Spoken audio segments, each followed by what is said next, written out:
శుభములు కలుగు నీకు.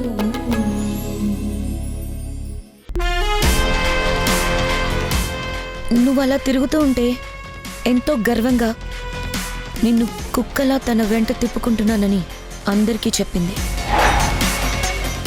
కానీ అవన్నీ నీ దగ్గర ఎవరూ చెప్పేవాళ్లే కాదు. నిజానికి తనెప్పుడు నిన్ను ప్రేమించలేదు, ఎప్పటికీ ప్రేమించదు. అందుకే ఆ రఘుకి ఓకే చెప్పింది. వేస్ట్ ఫెలో, చెత్త ఫెలో అన్నీ క్రియేట్ చేస్తుంది. నన్ను ఎలాగైనా తన ట్రాప్లో పడేయాలని వెతో ప్రయత్నాలన్నీ చేస్తుంది. ఏంటి, వారాహి నన్ను ఇష్టపడలేదా? చెప్తా.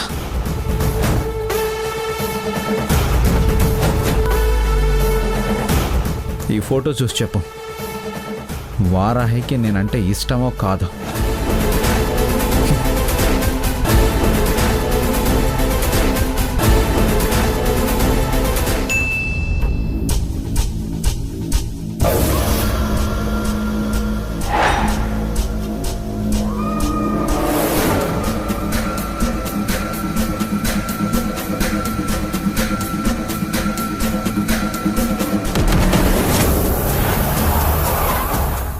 ఇంత చెప్పినా, నా ప్రేమ ఎంత గొప్పదో చూపించినా నువ్వు నాకు ఈ ఫోటో పంపించావంటే వారాహి మీద నీకెంత ప్రేమ ఉందో చెప్పకుండానే చెప్తున్నావన్నమాట. ఆ ప్రేమంతా వారాహి మీద కాదు, నా మీద ఉండాలి నీకు. ఈ ఫోటో చూసి నేను బాధపడతానని అనుకుంటున్నావు కదూ?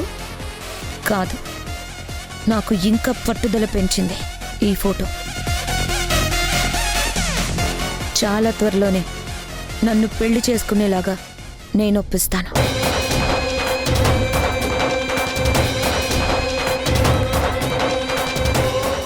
ఇదంతా నా ప్రయత్నంలో ఓ పార్ట్ మాత్రమే. ఇలాంటివి ఇంకా చాలా ఉన్నాయి, చాలా స్ట్రాంగ్గా ఉన్నాయి. వారాహి మీద నీ మనసు విరిగిపోయే పని రేపు జరగబోతుంది. వెయిట్ చేయి.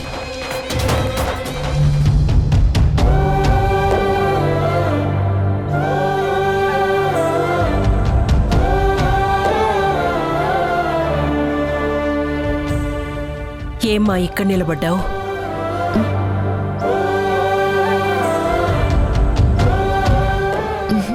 ఏం లేదమ్మా. నువ్విక్కడిలా నిలబడి ఉన్నావంటే నీ మనసులో ఏం జరుగుతుందో నాకు అర్థమవుతోందమ్మా. మనసులో అలజడి మనిషిని స్థిమితంగా ఉండనివ్వదమ్మా. ఎప్పుడూ మాట్లాడే నీ గొంతు మూగపోయి ఇలా ఉండిపోవడానికి కారణం ఈ ఇష్టం లేని పెళ్ళే. నా మాట వినమ్మా. ఒక్కసారి రఘుతో మాట్లాడతాను, అతన్ని ఎలాగోలా ఒప్పిద్దాం. వద్దమ్మా, ఈ పెళ్లి జరగాల్సిందే. నీ జీవితంలో ఉన్న అసంతృప్తి చీకట్లు తొలగిపోవాల్సిందే. ఆశాపాసం బందీ చేసేలే, సాగే కాలం ఆడే ఆటేలే, తీరా తీరం సేరేలోగానే ఏ తీరవునో, సేరువైనా సేదు దూరాలే, తోడవుతూనే ఈడే వైనాలే, నీదో కాదో తేలేలోగానే ఏదేటవునో.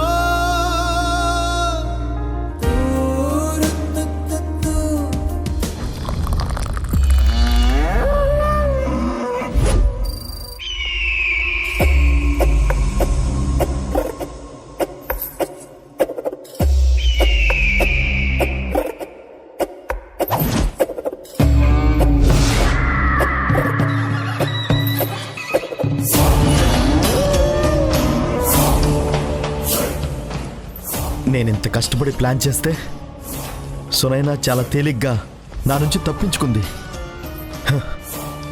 ఇప్పటి వరకు నా ప్లాన్ ఏది ఫెయిల్ అవ్వలేదు.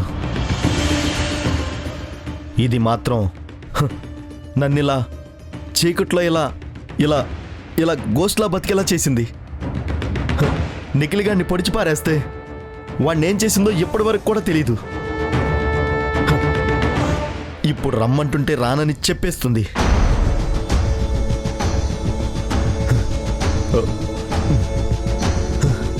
ఆ!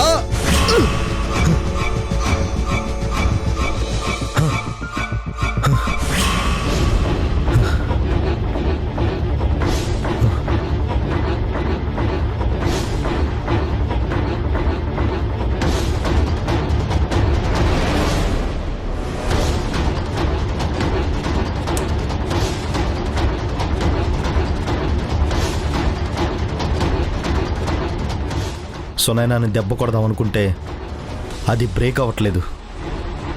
ఆఫ్టర్ ఆల్ ఈ గ్లాస్ కూడా విసిరేస్తే పగలలేదు. నేనంటే అంత వెధవలా కనిపిస్తున్నానా మీకు?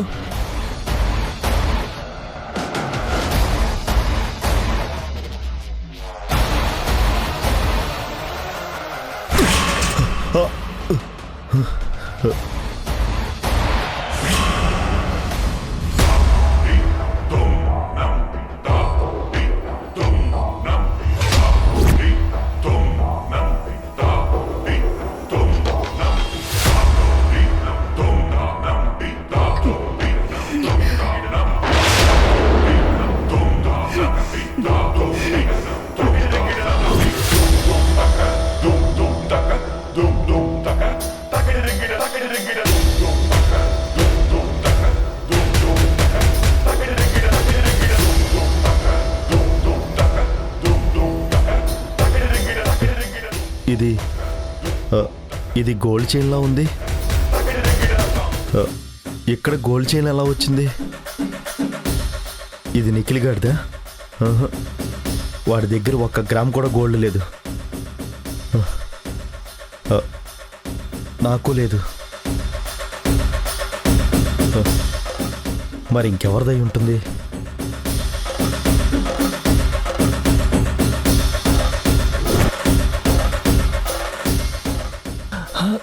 ఏమండి? నిఖిల్ గారితో వచ్చింది. ఎస్, ఇది సునైనాదే.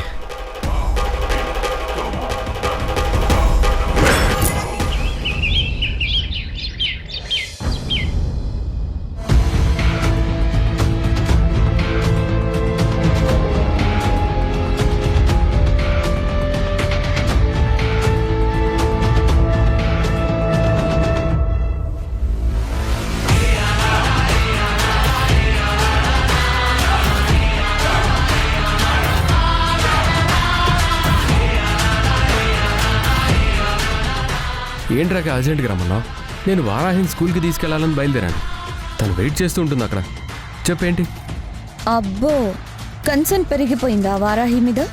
క్లోజ్ అవ్వమని నటించమంటే నిజంగానే క్లోజ్ అయిపోతున్నట్టున్నావు. నిన్ను వారాహి దగ్గరికి పంపించింది నేనే అని మర్చిపోకు. నేను నటిస్తున్నాను రేఖ. కాకపోతే నువ్వు ఛాన్స్ ఇచ్చావు కదా, కొంచెం అడ్వాంటేజ్ తీసుకుంటున్నాను.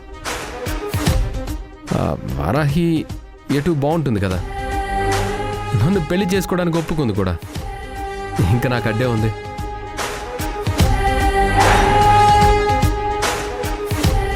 వచ్చిన ప్రతి ఛాన్స్ని వారాహి టచింగ్స్గా మార్చుకుంటున్నాను.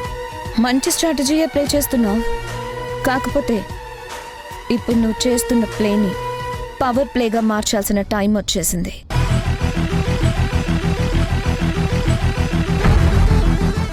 అంటే ఏదైనా జరిగిందా? చరణ్కి నేను నా లవ్ని చెప్తూ వీడియో పంపిస్తే దానికి రిప్లైగా వారాహితో ఉన్న ఫోటో ఒకటి పెట్టాడు. అందుకే అతనికి ఈసారి నీ నుంచి ఎలాంటి స్ట్రోక్ తగలాలంటే రోహిణి కార్తెలో రోళ్లు పగులుతాయని అంటారు కదా, చరణ్ లైఫ్లోకి ఆ రోహిణి కార్తె ఇప్పుడే రావాలి.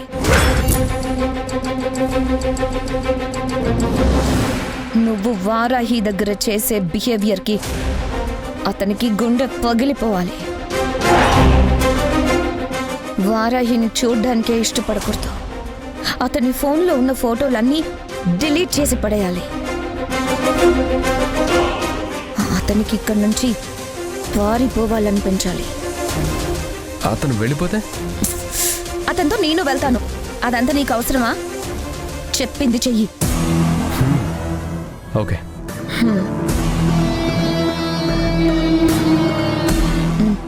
ఇదిగో డబ్బు. నేను నిజంగా చాలా లక్కీ కదా.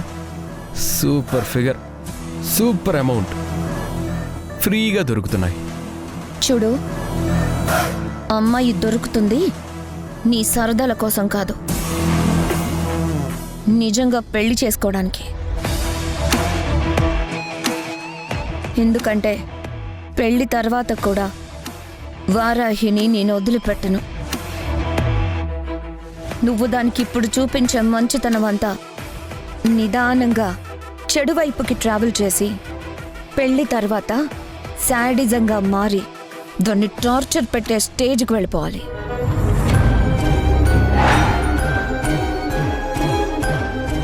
అప్పుడు కూడా అది నోరు విప్పి ఒక్క మాట కూడా ఎవ్వరికి చెప్పుకోకుండా దానిలో అదే కుళ్ళి కుళ్ళి చచ్చేలా చేస్తాను. అమ్మో, నీలో ఇంత ప్లాన్ ఉందా రేఖ? లేదంటే అది నేను ప్రేమించిన చరణ్ని నాకు దూరం చేయాలని చూస్తుందా? నా చరణ్ని దాని చెప్పు చేతుల్లో పెట్టుకుని అది చెప్పినట్టు ఆడిస్తుందా? దాని చుట్టూ తిప్పుకుంటుందా?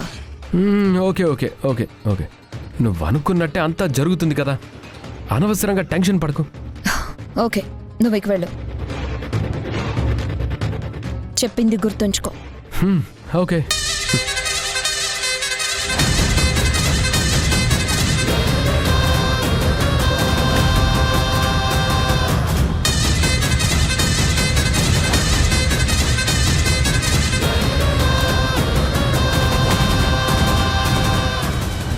ఏంట్రాక అర్జెంట్గా రమ్మన్నావు? నేను వారాహిని స్కూల్కి తీసుకెళ్లాలని బయలుదేరాను. తను వెయిట్ చేస్తూ ఉంటుంది అక్కడ. చెప్పేంటి? అమ్మయ్య, వీడియో చాలా క్లారిటీగా రికార్డ్ అయింది. ఇప్పుడు దీన్ని ఎవరికి పంపించాలి? వారాహిక, చరణ్కా?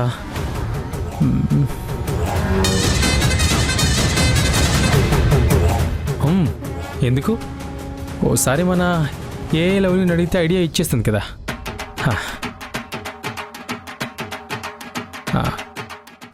లవ్లీ, నీకు సిచ్యువేషన్ అంతా ముందే చెప్పాను కదా. ఇప్పుడు ఈ వీడియో కూడా అప్లోడ్ చేశాను. ఈ వీడియో ఎవరికి పంపిస్తే కరెక్ట్గా నా పని అవుతుంది చెప్పు.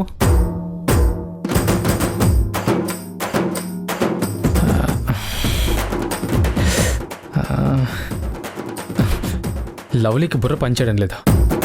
అన్ని పాత సినిమా టెక్నికల్ చెప్తోంది. అందుకే ఈసారి ఏ కాదు, నా బిఐ వాడతాను. ఎవరికి పంపిస్తే రేఖ నాదవుతుంది. చరణ్కి పంపిస్తే వెళ్ళి రఘుని చావు కొడతాడు, రేఖకి దూరం పెడతాడు. దానివల్ల చరణ్కి వారాహికి పెళ్లి జరగదు. ఎందుకంటే వారాహి రఘుని చేసుకుంటుంది. చరణ్ వారాహిని తప్ప ఇంకెవరిని చేసుకోడు. చరణ్ బ్యాచులర్గా ఉంటే రేఖ అతన్ని వదలదు. ఇది వర్కౌట్ అవ్వాలంటే రఘుతో వారాహి పెళ్లి చెడిపోవాలి.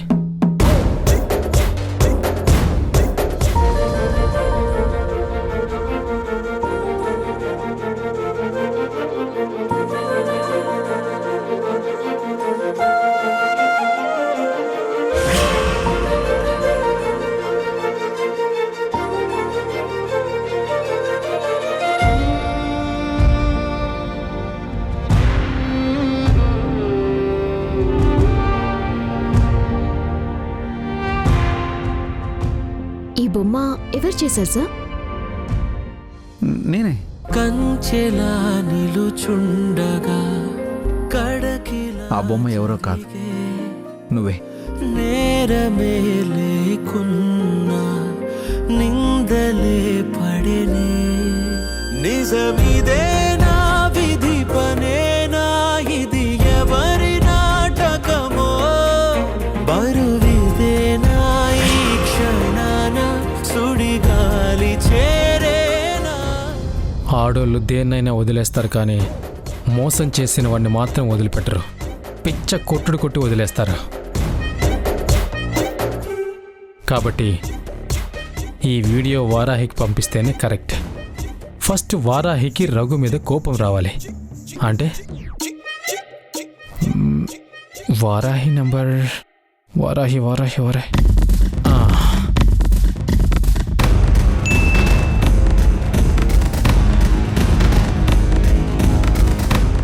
కుమార్ రాజే నాకు వీడియో పంపించాడేంటి?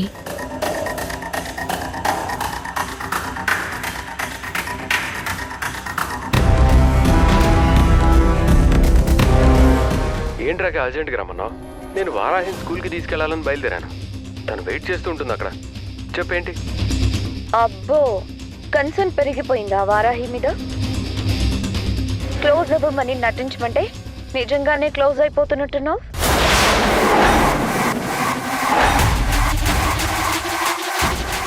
నిన్ను వారాహి దగ్గరికి పంపించింది నేనే అని మర్చిపోకు. నేను నటిస్తున్నాను రేఖ. కాకపోతే నువ్వు ఛాన్స్ ఇచ్చావు కదా, అందుకని కొంచెం కొంచెం అడ్వాంటేజ్ తీసుకుంటున్నాను.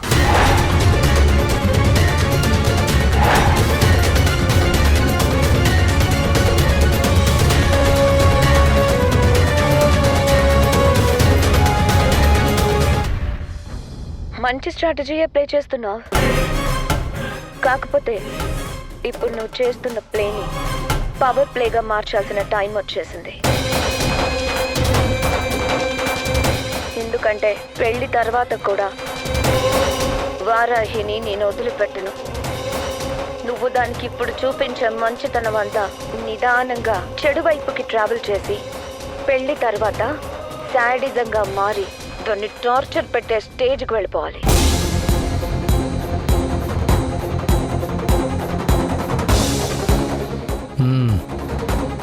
అక్క వీడియో చూస్తుంది. తర్వాత రఘు కాడికి వస్తుంది రోహిణి కార్తె.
ఏమండి ఏమండి, ఎవరమ్మా మీరు? నేను నిఖిల్ గురించి ఎంక్వైరీ చేయడానికి వచ్చాను. ఓ, పోలీసు వాళ్ళ? జగతి వస్తున్నానండి. ఎవరండి ఈ అమ్మాయి? మన నిఖిల్ గురించి అడగడానికి వచ్చారు. నమస్తే అమ్మా.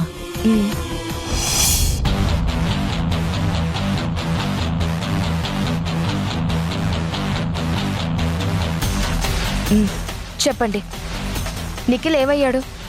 ఎక్కడికి వెళ్ళాడు? ఎక్కడికి వెళ్ళాడో ఏమయ్యాడో మాకు తెలియదమ్మా. ఒకరోజు ఊరెళ్ళొస్తానని చెప్పాడు, అంతే.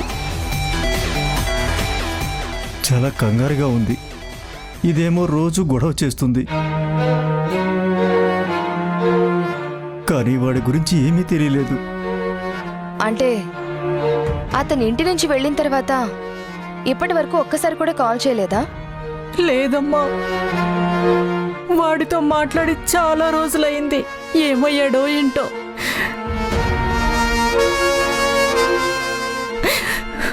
మీరేం కంగారు పడకండి, నిఖిల్కి ఏం కాలేదని అనుకుంటున్నాను. ఆ ప్రణయగాడు ఒక వెధవ. వాడితో తిరగొద్దని ఎంతో మొత్తుకున్నాను, అయినా వినకుండా వాడి వెనకే తిరిగాడు. ఇప్పుడు వాడు మాయమైపోయాడు. వాడితో పాటు వీడేమయ్యాడో తెలియట్లేదు. అనుష అనే ఆఫీసర్ అమ్మ మా ఇంటికి వచ్చి వాడి గురించి అనుమానంగా మాట్లాడింది. ఇప్పుడు మీరు వచ్చేసరికి మాకు భయం వేస్తుందమ్మా. ప్రణయగాడు మాయమవడానికి కారణం మీ చెల్లెలే అన్నారు మా వాళ్ళు. మీ ఆఫీసర్ అమ్మ కూడా మీ చెల్లెలకి ఆ కేసుతో ఏదో సంబంధం ఉందని చెప్పింది. మరి మీ చెల్లెల్ని గట్టిగా అడిగితే వాళ్ళిద్దరూ ఏమయ్యారో తెలిసిపోయేదమ్మా. అది తెలుసుకోవాలనే ప్రయత్నిస్తున్నానండి. అందుకే నిఖిల్ని బ్రతికించాలనుకుంటున్నాను. మీకు అతని గురించి తెలుసుంటుందని వివరాల కోసం వచ్చాను. మీరేమో అతను ఇప్పటి వరకు ఫోనే చేయలేదు అని చెప్తున్నారు.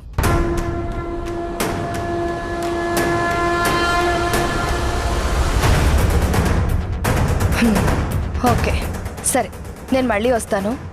ఈలోపు నిఖిల్ నుంచి ఏమన్నా ఫోన్ వస్తే నాకు ఇన్ఫార్మ్ చేయండి.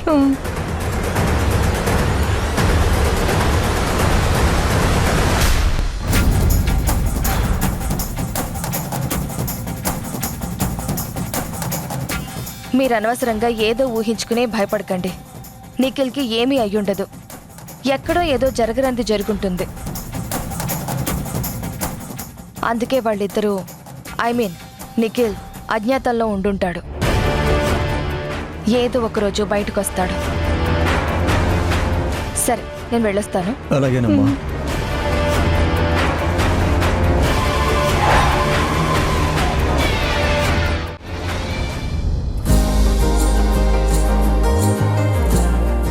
అమ్మా, నేను వెళ్ళొస్తాను. విక్కీ, ఎక్కడికి వెళ్తున్నావు? అదేనమ్మా, ఈరోజు విజయవాడలో మీటింగ్ ఉంది కదా. ఓ, మర్చిపోయాను.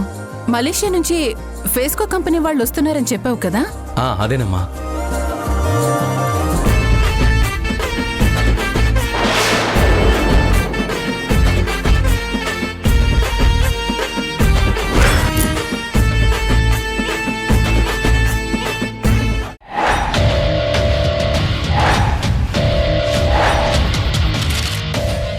చిచ్చి, అసలు నువ్వు ఇంత ఎదవని అనుకోలేదు.